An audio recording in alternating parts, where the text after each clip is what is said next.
Hi, welcome to Everyday Gluten Free by Karen.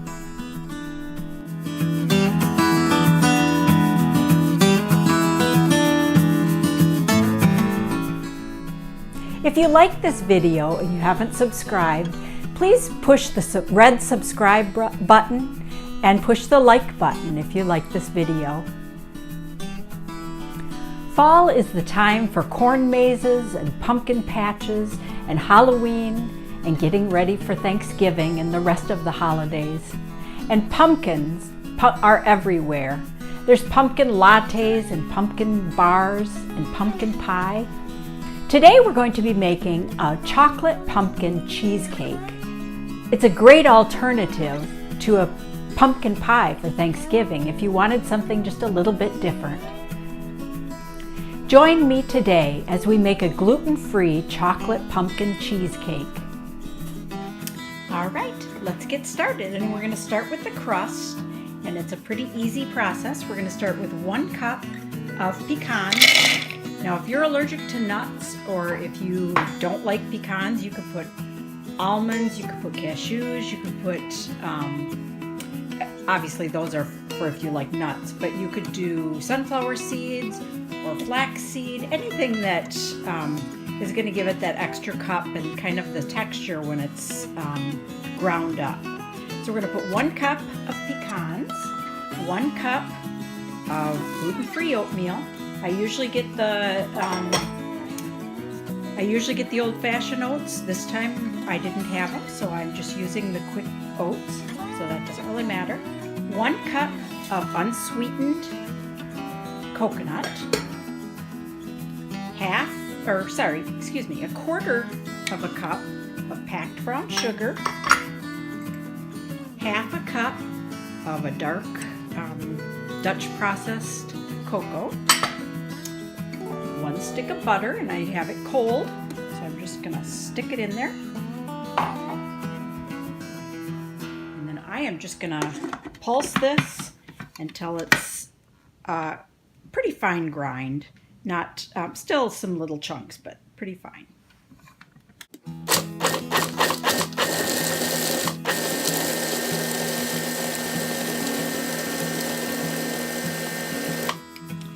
And once you don't hear it clanking around in there anymore, here's the grind. The nuts are ground up in there and everything's combined. Then I'm going to put 1 egg white in there. That's just to bind it all together. All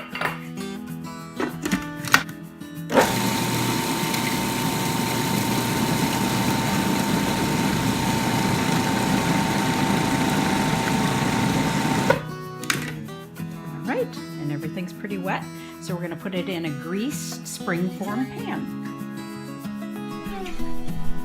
And my cheesecake pan is about a 10-inch cheesecake pan, so if yours is a 9-inch, you might have to, once you do the batter, you might have to put a little bit, it might overflow it if yours is smaller, but just put some in another greased dish and do some with a little bit more dough or just plain. And I'm just going to dump this in here. Just press down. I did grease all the way up the sides because I'm not going to want my cheesecake to stick either, so I did it on the bottom and the sides of my pan.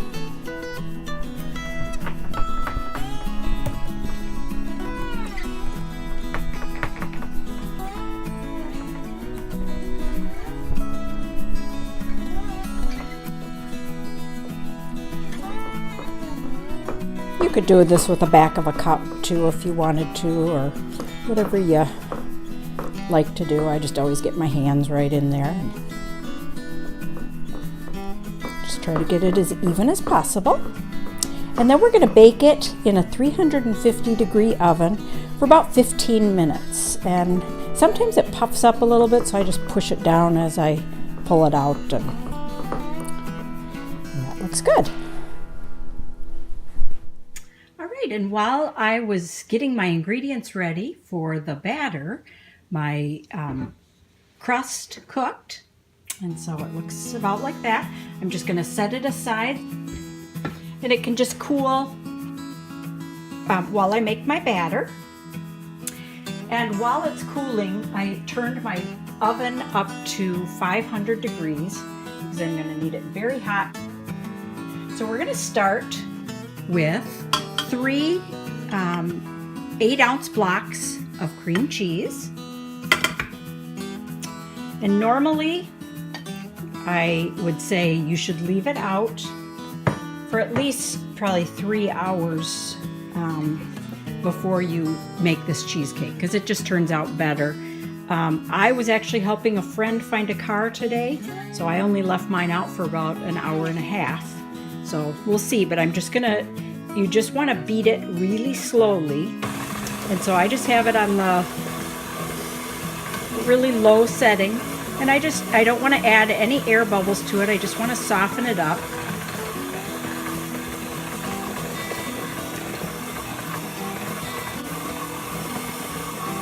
And while that's softening, I'm going to add 1 cup of granulated sugar,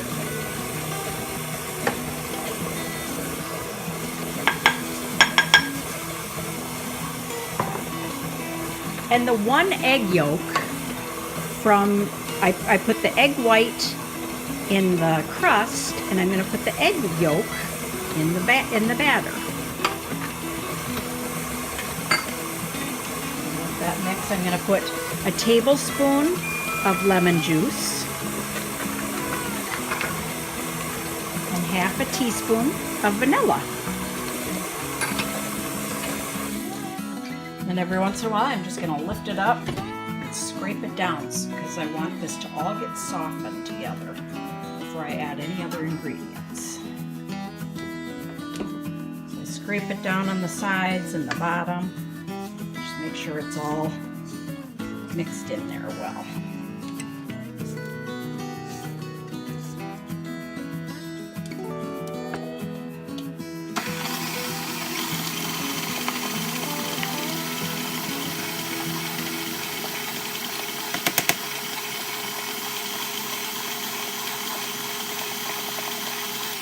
When it looks like it's starting to get creamy, it's not all one clump, it's kind of more smooth, this kind of texture, almost like a frosting. Then I am going to add 1 can or 15 ounces of pumpkin. Put this down so I can get it in there.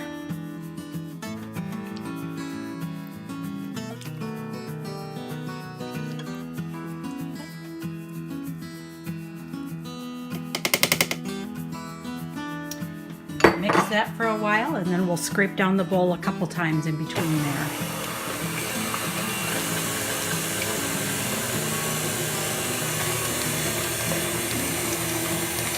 While that's mixing, I'm going to add 1 teaspoon of ginger, ground ginger, 1 teaspoon cinnamon, 1/4 of a teaspoon of cloves, and 1/4 of a teaspoon of salt.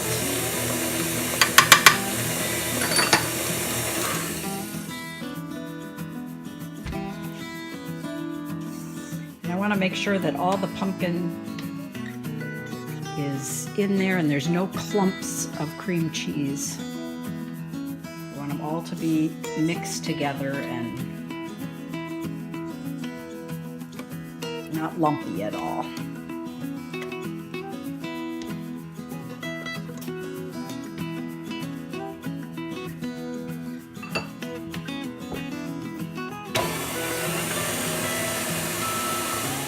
I'm going to add 6 eggs, and I'm going to add them 2 at a time. So I'll add the first 2 and let it probably about 30 seconds. You don't have to time it, just make sure it's all mixed in there really well. And then after each 2 eggs, I'm going to scrape down the sides of the bowl again, just to make sure that it's staying well mixed.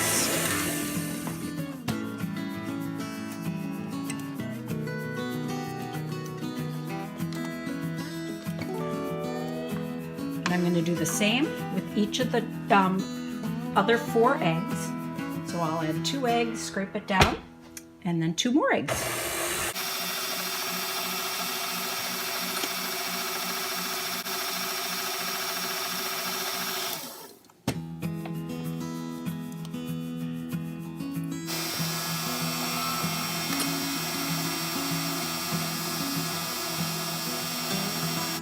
And I never let my mixer get above low. I just stay on low. I don't want to whip up any air bubbles in my cheesecake batter. I just want it to be nice and smooth. And just do one final mix up here.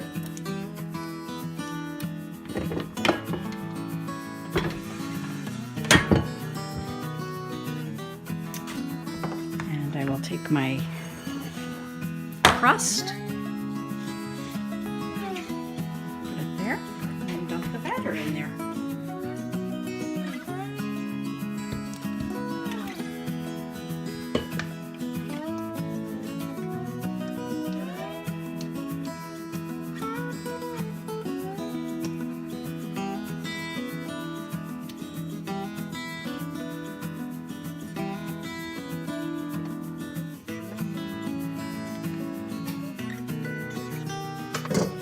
I am gonna just spread this out, but then I'm going to bake it for 10 minutes on 500, and then I'm going to turn it down to 200 degrees and bake it for 90 minutes to 2 hours.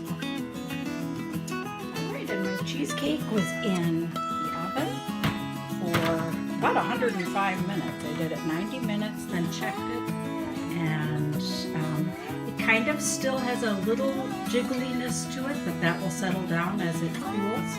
And it's best if you don't cut into it until the following day. It's best if you just keep it in the refrigerator for a whole day, but at least 5 hours, I would say.